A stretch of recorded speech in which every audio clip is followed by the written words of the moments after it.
नमस्कार मित्रांनो, आपले हार्दिक स्वागत आहे. मित्रांनो, आज आपण बोलणार आहोत या वर्षातील अत्यंत पावन, पुण्यदायी आणि गरिबीचा नाश करणाऱ्या व्रताबद्दल. ते म्हणजे सफाळा एकादशी. ही एकादशी म्हणजे साक्षात भगवान विष्णूंचे आशीर्वाद मिळवण्याचा दिवस. मित्रांनो, सफाळा एकादशीशी संबंधित लुंपक राजाची एक अतिशय अद्भुत आणि चमत्कारिक कथा सांगितली जाते. म्हणतात की ही कथा मन लावून ऐकल्याने घरातील नकारात्मकता संपते, दारिद्र्य नष्ट होते आणि अडलेली कामे सफळ होतात. आज मी तुम्हाला लुंपक राजाची हीच अत्यंत ज्ञानवर्धक आणि प्रेरणादायी कथा सांगणार आहे. ही कथा तुम्ही शेवटपर्यंत नक्की ऐका. त्याआधी मित्रांनो, मी एक छोटीशी विनंती करते. मित्रांनो, मी खूप मेहनत करून हा व्हिडिओ बनवत आहे, पण अनेक लोक व्हिडिओ बघतात आणि डिसलाईक करतात. माझी तुम्हा सर्वांना एकच विनंती आहे, कृपया माझ्या व्हिडिओला एक लाईक नक्की करा. तुमच्या पाठिंब्यामुळेच माझ्या मेहनतीला खरी किंमत मिळते. आणि जर तुम्ही चॅनलवर नवीन असाल तर सबस्क्राईब नक्की करा. कमेंटमध्ये जय श्री हरी किंवा ओम नमो भगवते वासुदेवाय लिहायला विसरू नका. चला तर मग सुरू करूया. फार वर्षांपूर्वीची ही गोष्ट आहे. चंपावती नावाचं एक अतिशय समृद्ध, सुवर्णमय आणि सुंदर नगर होतं. या नगराची भव्यता अशी होती की तिथे गरिबी नावालाही उरली नव्हती. घरोघरी वेदांचे पठण चाले, मंदिरांमधून घंटानाद निनादत असे. या नगराचा राजा होता राजा माहिष्मत. राजा माहिष्मत हा केवळ राजा नव्हता, तर तो प्रजेसाठी एक पिताच होता. तो अतिशय पुण्यवान, प्रजाहितदक्ष आणि भगवान विष्णूंचा निस्सीम भक्त होता. राजाला 4 पुत्र होते. त्यातील 3 पुत्र हे राजासारखेच गुणी, विद्वान आणि संस्कारक्षम होते. पण म्हणतात ना की सुंदर बागेत एखादं काटेरी झुडूप उगवतच. राजाचा सर्वात मोठा मुलगा, ज्याचं नाव होतं लुंपक, हा अत्यंत दुराचारी आणि महापापी निघाला. लुंपकाचा स्वभाव लहानपणापासूनच क्रूर होता. जसा तो तारुण्यात आला तसा त्याचा अधर्म शिगेला पोहोचला. जो मुलगा उद्याचा राजा होऊन सिंहासनावर बसणार होता, तोच लुंपक परस्त्रीच्या नादी लागला होता.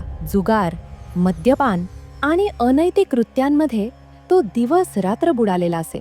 राजाच्या पूर्वजांनी कमावलेली अफाट संपत्ती त्यानं वेश्यांवर आणि आपल्या वाईट संगतीतील मित्रांवर पाण्यासारखी उधळली. पण त्याचे पाप एवढ्यावरच थांबले नाही. त्याची मजल देव आणि धर्माचा अपमान करण्यापर्यंत गेली. तो विष्णूच्या मंदिरांची तोडफोड करू लागला. ब्राह्मणांची शेंडी कापून त्यांची चेष्टा करू लागला. विष्णू भक्तांना मारहाण करणे, निष्पाप प्रजेची घरे जाळणे, शेतकऱ्यांची उभी पिके घोड्यांच्या टापाखाली तुडवणे हा त्याचा रोजचा खेळ झाला होता. संपूर्ण चंपावती नगरी त्याच्या भयाने थरथर कापत होती. लोक रडत रडत राजा माहिष्मताकडे तक्रारी घेऊन येऊ लागले. महाराज, वाचवा आम्हाला. तुमचा मुलगा राजपुत्र नाही तर साक्षात यमदूत बनला आहे. प्रजेचा हा आक्रोश ऐकून राजाचं काळीज पिळवटून निघायचं. एका बापाचं प्रेम आणि राजाचं कर्तव्य यात राजाची घुसमट होऊ लागली. राजानं लुंपकाला अनेकदा एकांतात बोलावून समजावलं. कधी प्रेमाने डोक्यावरून हात फिरवला, तर कधी राजाच्या अधिकारवाणीनं त्याला दटावलं. पण विनाशकाले विपरीत बुद्धी. लुंपकाच्या डोक्यावर पापाचं भूत इतकं घट्ट बसलं होतं की त्याला बापाचे शब्द विषासारखे वाटत होते. त्याचा उद्दामपणा इतका वाढला की त्यानं राजवाड्यातील आया बहिणींच्या अब्रूवर हात टाकायला सुरुवात केली. आणि इथेच राजा माहिष्मताचा संयम संपला. पितृप्रेमापेक्षा राजधर्म श्रेष्ठ ठरला. भर दरबारात राजानं वज्रासारखा कठोर निर्णय घेतला. डोळ्यात पाणी आणि आवाजात अंगार आणून राजा गरजला, सैनिक हो, या कुलांगार पापी लुंपकाला माझ्या समोरून घेऊन जा. याला राजवस्त्र उतरवायला सांगा आणि या क्षणी, याच अवस्थेत त्याला राज्याच्या सीमेबाहेर घनदाट अरण्यात हाकलून द्या. जर हा पुन्हा माझ्या राज्यात दिसला तर त्याचा जागेवरच शिरच्छेद करा. बापाचा हा आदेश ऐकून लुंपक घाबरला नाही. उलट तो क्रूरपणे हसला. त्यानं अंगावरील दागिने ओरबारून फेकले आणि म्हणाला, मला तुमचं हे राज्य आणि तुमचे हे देव नकोच आहेत. तो उन्मत्तपणे राजवाड्यातून बाहेर पडला. पण मित्रांनो, राजवाड्याच्या भिंतीबाहेरचं सत्य खूप वेगळं असतं. जो लुंपक मऊ मखमली गादीवर झोपत होता, ज्याच्या सेवेला दासदासी उभे असायचे, तो आता निबिड अरण्यात एकटाच उभा होता. ते जंगल इतकं भयानक होतं की तिथे दिवसा सुद्धा सूर्यप्रकाश जमिनीपर्यंत पोहोचत नसे. तिथे फक्त हिंस्र श्वापदांचे भयानक आवाज, घुबडांचा अशुभ घुतकार आणि सापांची सळसळ ऐकू येत होती. काही दिवसातच लुंपकाची अवस्था भिकाऱ्यापेक्षाही वाईट झाली. राजवस्त्रे फाटून चिंध्या झाल्या. भूक आणि तहान काय असते याचा त्याला पहिला अनुभव आला. जंगलात गेल्यावरही त्याची बुद्धी सुधारली नाही. उलट पोटाची खळगी भरण्यासाठी तो आता राक्षस बनला. त्याने जंगलातील प्राणी मारून कच्चे खायला सुरुवात केली. एवढंच नाही तर जंगलातून जाणाऱ्या वाटसरूंना लुटणं, त्यांना बेदम मारहाण करणं आणि लुटलेल्या पैशातून मदिराप्राशन करणं हा त्याचा धंदा झाला. तो आता माणूस राहिलाच नव्हता. वाढलेली दाढी, जटा झालेले केस, लालबुंद डोळे आणि नखांमध्ये रक्ताचे डाग त्याला पाहून वाघ सिंह सुद्धा रस्ता बदलत होते. दिवस सरत होते. पाप वाढतच होतं. अशातच नियतीने एक खेळ रचला. पौष महिना आला. पौष महिना म्हणजे हाडं गोठवणारी कडाक्याची थंडी. जंगलात तर ही थंडी जीवघेणी असते. योगायोगाने ती पौष कृष्ण दशमीची रात्र होती. त्या रात्री थंडीने कहर केला होता. झाडांची पानं सुद्धा थंडीने गळून पडत होती. लुंपकाच्या अंगावर कपडा नव्हता. तो थंडीने कुडकुडत होता. त्याचे दात वाजत होते. अंगात मनभर ताप भरला होता. त्याला वाटलं, आज आपली शेवटची रात्र आहे. उद्याचा सूर्य आपण पाहू शकणार नाही. थंडीपासून वाचण्यासाठी तो एका जुन्या विशाल वडाच्या झाडाखाली किंवा पिंपळाच्या झाडाखाली आश्रयाला गेला. त्या झाडाच्या बुंध्याशी तो रात्रभर वेदनेने तळमळत पडला होता. भूक पोटात आग लावत होती, पण अंगात उठायचंही त्राण नव्हतं. त्यामुळे दशमीच्या रात्री त्याला जेवण मिळालं नाही. दुसऱ्या दिवशी सूर्य उगवला. ती पावन सफाळा एकादशीची सकाळ होती. सकाळ झाली तरी लुंपकाला उठता येत नव्हतं. दुपार झाली. भुकेने जीव कासावीस झाला होता. शिकार करायची होती, पण धनुष्यबाण उचलण्याची ताकद त्या पापी हातांमध्ये उरली नव्हती. जगण्याच्या इच्छेने तो जमिनीवरून रांगत रांगत जंगलात थोडा पुढे गेला. तिथे जमिनीवर पडलेली काही रानटी फळं त्याने गोळा केली. त्याला वाटलं, ही फळं खाऊन तरी जीव वाचवूया. तो ती फळं घेऊन पुन्हा त्या वडाच्या झाडाखाली आला. पण तोपर्यंत सूर्यास्त झाला होता. जंगलात पुन्हा तोच भयान काळोख पसरला. लुंपक फळं खायला बसणार तेवढ्यात त्याच्या मनात काय विचार आला कुणास ठाऊक. कदाचित अतिदुःखामुळे किंवा मृत्यूच्या भयामुळे त्याला ती फळं खावंसं वाटेना. त्याच्या डोळ्यासमोर राजवाड्यातील दिवस आले. वडिलांचे प्रेम, आईची माया आणि स्वतःच्या हाताने केलेला सत्यानाश त्याला आठवू लागला. पश्चात्तापाची पहिली ठिणगी त्याच्या मनात पडली. भुकेने व्याकुळ झालेला, तापाने फणफणलेला लुंपक त्या रात्री झोपू शकला नाही. त्याला माहीत नव्हतं की आज एकादशी आहे.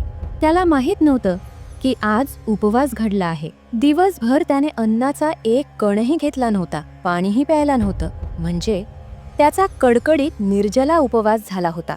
आणि आता रात्रभर थंडीमुळे आणि वेदनेमुळे त्याला झोप येणार नव्हती. म्हणजे त्याचं रात्रभर जागरण सुद्धा होणार होतं. मध्यरात्र उलटून गेली होती. त्या वडाच्या झाडाखाली बसून थरथरत्या हातांनी त्याने ती गोळा केलेली फळं आकाशाकडे बघून देवाला दाखवल्यासारखी उचलली. त्याच्या डोळ्यातून अश्रूंच्या धारा लागल्या आणि कळत नकळत त्याच्या तोंडून शब्द बाहेर पडले. हे परमेश्वरा, हे लक्ष्मीपती, ही फळं तुला अर्पण असोत. मी खूप पापं केलीत. मला माहीत नाही माझं काय होईल, पण प्रभू, ही फळं स्वीकारा आणि माझ्यावर प्रसन्न व्हा.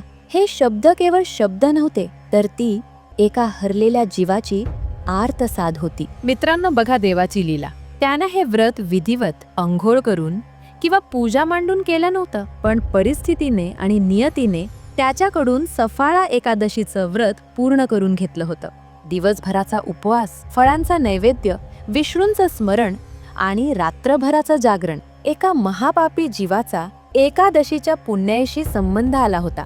रात्र सरली, द्वादशीची पहाट उजाडली आणि तिथे एक असा चमत्कार घडला जो विश्वाने कधी पाहिला नव्हता. अचानक त्या वडाच्या झाडाभोवती कोटी सूर्यांचे तेज फिके पडेल असा दिव्य प्रकाश पसरला. हा प्रकाश डोळे दिपवणारा असूनही चंद्रासारखा शीतल होता. लुंपक डोळे चोळून बघू लागला.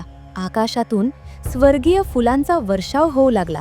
गंधर्वांची वाद्य वाजू लागली आणि त्या प्रकाशातून एक अत्यंत तेजस्वी शुभ्र रंगाचा दिव्य घोडा प्रकट झाला.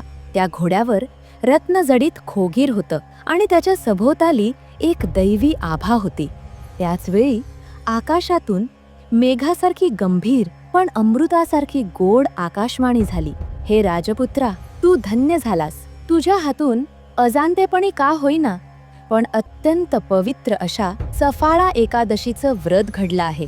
तुझ्या कालच्या दिवसभराच्या उपवासाने, रात्रीच्या जागरणाने आणि तू मला अत्यंत भावपूर्णरित्या अर्पण केलेल्या फळांमुळे मी तुझ्यावर प्रसन्न झालो आहे.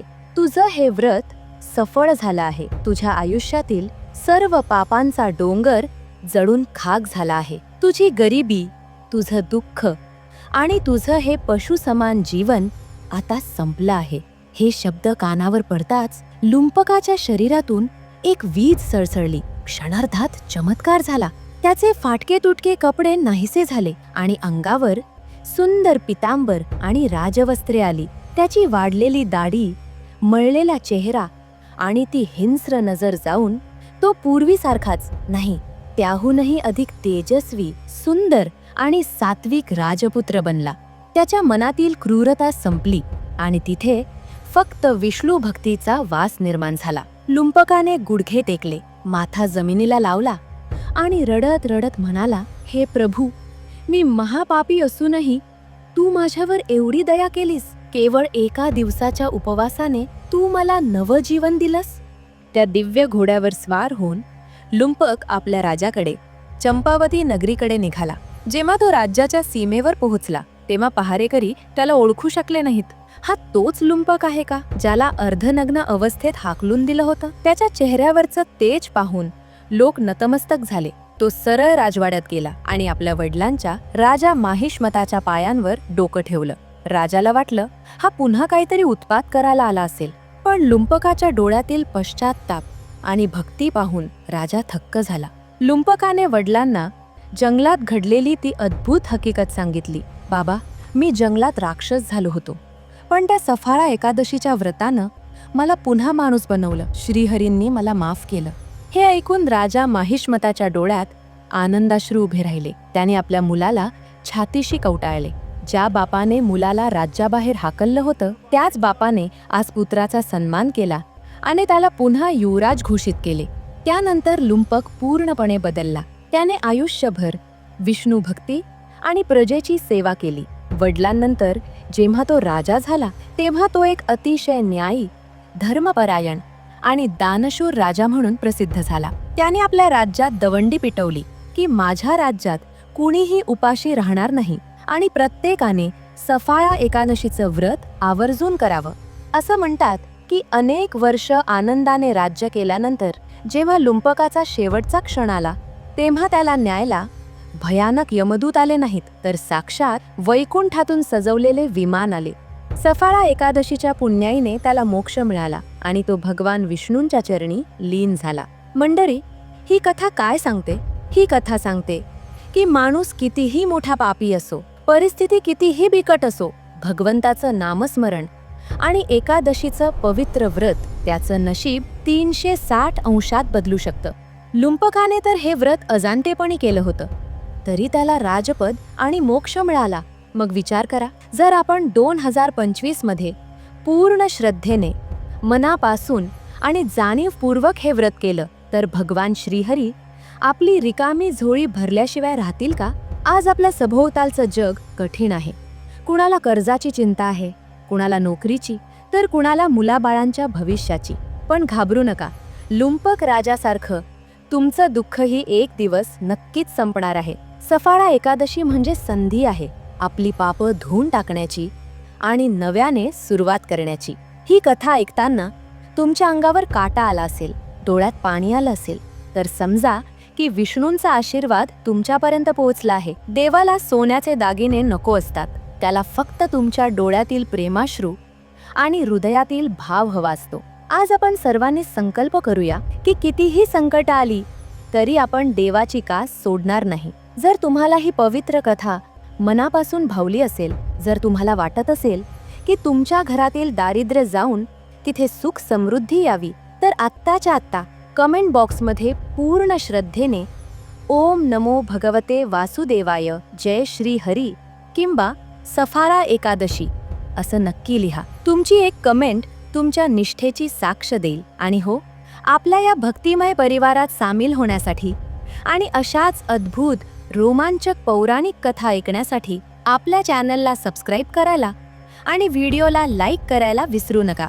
तुमच्या आयुष्यात सुख, शांती आणि समृद्धी लाभो हीच त्या विठुरायाच्या चरणी प्रार्थना. पुन्हा भेटूया अशाच एका दिव्य कथेसह. तोपर्यंत राम कृष्ण हरी. जर तुम्हाला माझे हे प्रामाणिक प्रयत्न मनापासून आवडले असतील आणि ही माहिती उपयोगाची वाटली असेल तर प्लीज आपल्या चॅनलला सबस्क्राईब करायला विसरू नका. कारण तुमचं एक सबस्क्रिप्शन आणि लाईक माझ्यासाठी फक्त एक आकडा नाही, तर ती माझ्या कष्टाची पावती आहे. तुमची साथ अशीच पाठीशी राहू द्या. धन्यवाद.